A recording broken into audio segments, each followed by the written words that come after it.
everyone, Allison Gardner here, and I am so excited to be with you. We've been having some technical difficulties this morning, but we're getting it all figured out, and I'm so excited to welcome you to this class, Processing Grief through, in relationships, not through, but processing grief in relationships. And the very first thing that I would like to start with is the idea of accept that you don't have control, and accept that this is not perfect, that it's not always going to be just what you want, but that as you fully embrace accepting that you don't have control and fully embracing that there are some things you can't change, that is where your power comes from. And that, in my preparations for this class, is the thing that has struck me most powerfully and most importantly in my 4 years journey of being married to a wonderful man who faces depression and anxiety. The very first thing that I had to come to grips with and to be okay with was the idea that I don't have control, that there's nothing that I can do to force or cajole or to nag to make things change. All that I can do is love and to accept that there are some things I cannot fix. There are some things that I cannot change. There are some things that are not within my control.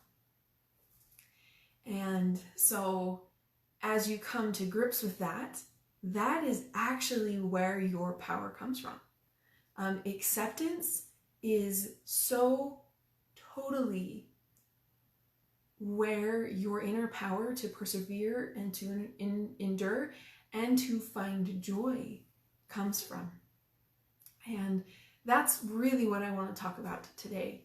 A lot of this actually will be based on some of the 5 steps of grief, and then some of them will actually just be on my 10 sort of list, if you will, steps, if you will, of what I did in order to embrace acceptance and to process grief in my life. So let's get started. And we have this idea, accept you don't have control. And then the second idea that I'd like for us to start with is the idea of it's not about forcing yourself to be happy. I've been married to my husband for 4 years, and I've known him for 8. And I always kind of had an idea that I always knew that he faced depression and anxiety. I knew that was kind of part of his life journey, just as I have my life journey and the things that come up for me. And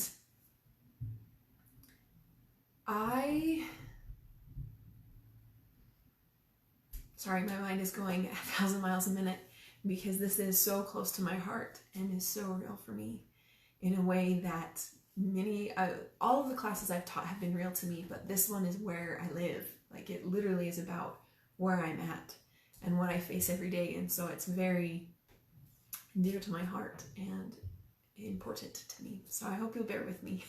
And just, your mind goes racing, because I generally don't do lives unless I'm actually like live in front of people. So this is new, but here we go. So I always knew that that was something my husband faced, but I didn't understand what it meant, because while we were dating and I didn't see him,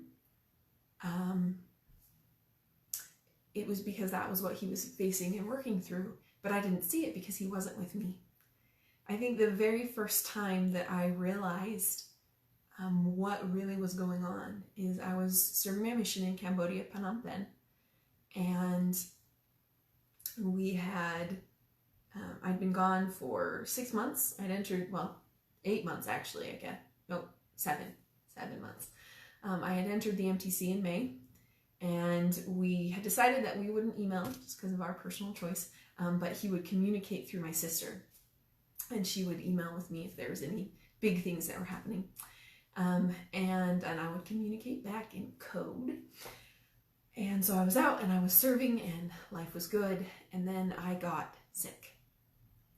I got like vertigo, flat on your back in a dark room kind of sick. And at about this same time, my husband disappeared a little bit.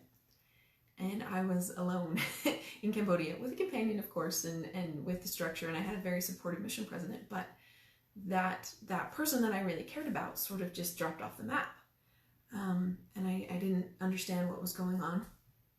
And so I just kept pushing through the best that I could. I got one very sweet letter that totally made my day and just thrilled me to my toes. And I was so happy to receive it. And then I had bounced back a little bit at Christmas when I received this letter. And then after Christmas, I just went downhill fast. And nobody knew what was going on. No one knew what was wrong. And I had to let go of control, because no matter how much I forced it, if I forced it and I was going to go ride my bike and go meet people, I was down. And for a week, like I couldn't function after that. And so no amount of me forcing would do anything. And so finally we came to the decision, my mission president and I, that I needed to go home. But not only was I going home on medical leave, but I was also done. We both felt after prayer and fasting that I was to be honorably released from my mission. And it was just time to be home. And during this time, I had not heard anything from my then boyfriend. And I was worried about him. But I was really worried about me, because even though I had fought for most of my life that I didn't want to serve a mission, that didn't feel like the direction for me to go, that once I got the confirmation that that was what I was supposed to do, I was all in. And I was going strong, and I was just going to, that was what I had been called to do, so that's what I was going to do. And so all of a sudden, to hear the words, "You're honorably released," after only 9 months, it was hard. And I carried that for a really long time, because I thought that that's something that should have been within my control. That's something that I should have been able to just power through, that if I was strong enough, if I was determined enough, if I was just doggone oomphy enough, that I would do it. And that's not how that worked out. And so those last 2 months of my mission, while we were in process of figuring all this out, I hadn't heard anything from my young man. And I got home and found out that in the time that I hadn't heard from him, he was going through a really dark and hard time too. And so he was in the thick of that fight to be okay and to have hope and to keep moving forward. But I hadn't seen it. I only heard about it after the fact. And so we got engaged, and for a long time I thought I went home to get married. No, we were engaged for 2 years. I went home because it was time to be home, and because the Lord said, "You've done enough." But I didn't accept that. I obeyed because that's what I did. I didn't accept it. And so then we were engaged, and we were engaged for over 2 years. And once more I did it because it was what was necessary, but I didn't accept it. And each step along the way of this journey of the last 8 years, I did it because you obey. I don't know that I ever accepted it. And so this story, this class today, is me sharing the things that I finally did to accept it and to embrace that I don't have control, and that I don't always get to choose. So I'm going to fast forward, and then I'll go back. I think it was right after General Conference, so the beginning of October. And all of conference, I just was really struggling and was really angry. This is a recurring theme. One of the steps of grief is anger. And that anger was coming because even though I was doing everything within my control and everything within my power, things still weren't going the way that I wanted them to. they still weren't happening the way that I thought that they should happen. And which you're probably going to laugh, because after years of knowing my husband, the one thing that he wanted since I met him was to go to college. He had had a really hard time in high school, and the one thing he really wanted was to make it into college. And so he did finally make it into college, and he did the Pathway program, which was an amazing, amazing thing.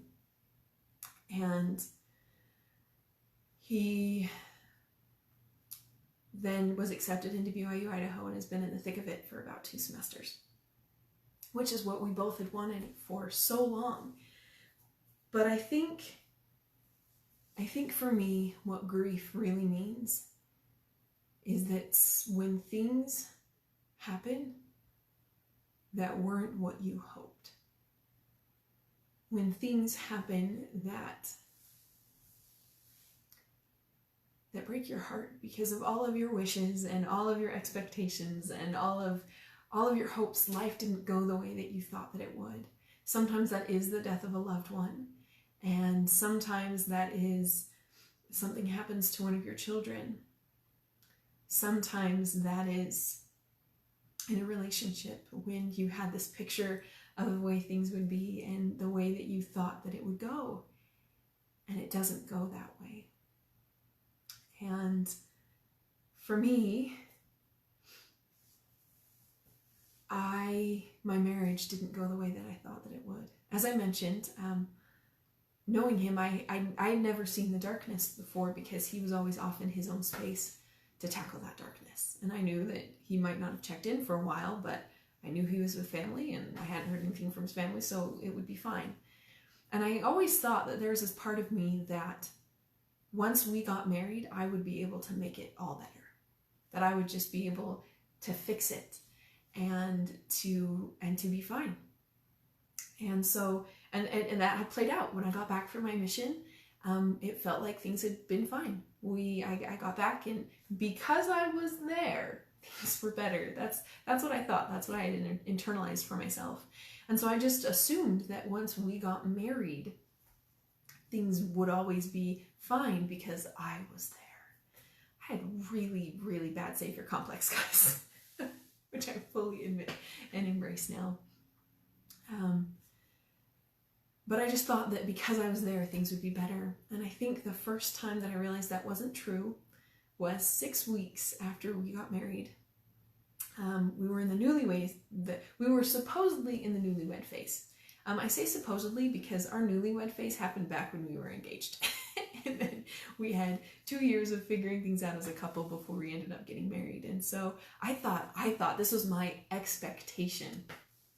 I thought that things were just going to be fantastic and lovely and wonderful and brilliant because we were married. But I found out that marriage is hard work. And when depression and anxiety is in the mix, changes, no matter how good they are still hard because they take you out of a routine. They take you out of where you're comfortable. They add extra stressors that you're not used to. And so 6 weeks of marriage, hello, out of comfort, new routine, out of what you're comfortable. And so I think I just repeated that, but that's fine. And so we were both trying to adjust and figure it out. And we were at my sister's reception, and all of these people who had been at our reception were coming over.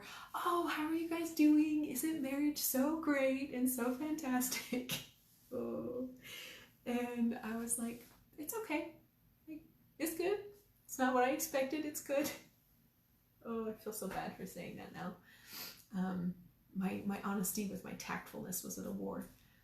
But in that moment, I realized when the world thought that I should be blissfully happy, I wasn't. Because things were hard.